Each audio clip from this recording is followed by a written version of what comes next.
Well, it's starting to feel like it's an intentional series of distractions, is what it feels like. You know, they spent a week looking in one place. Oops, that's the wrong place. And then they shifted to another because of evidence. And then that's the wrong place. So they shifted again. And at the end of this prior shift, the government was so certain that they had the right location that they made a pronouncement that the flight was down and everybody was dead.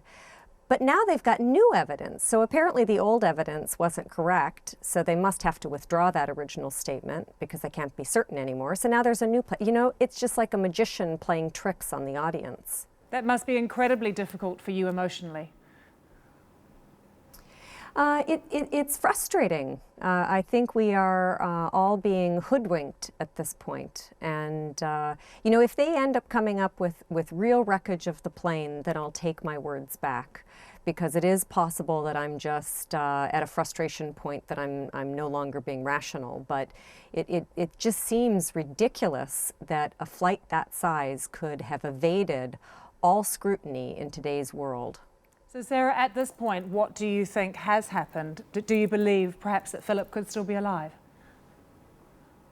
I do believe he could still be alive because there's actually no evidence that points to a crash.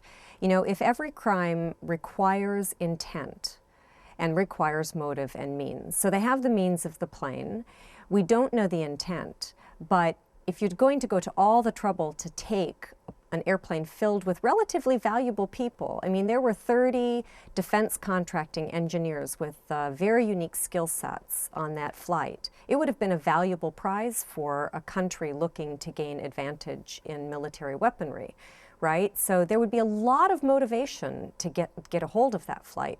I see no motivation for somebody to have just crashed it. Sarah, you must also know that there are so many conspiracy theories out there because the entire world wants to know what happened to this flight. Do you find yourself following every single theory, or just to get through the days, do you just focus on yourself and your process? Actually, I don't much follow the news because it would be just an agonizing cycle. But through the website that we have launched on Facebook, it's called Finding Philip Wood.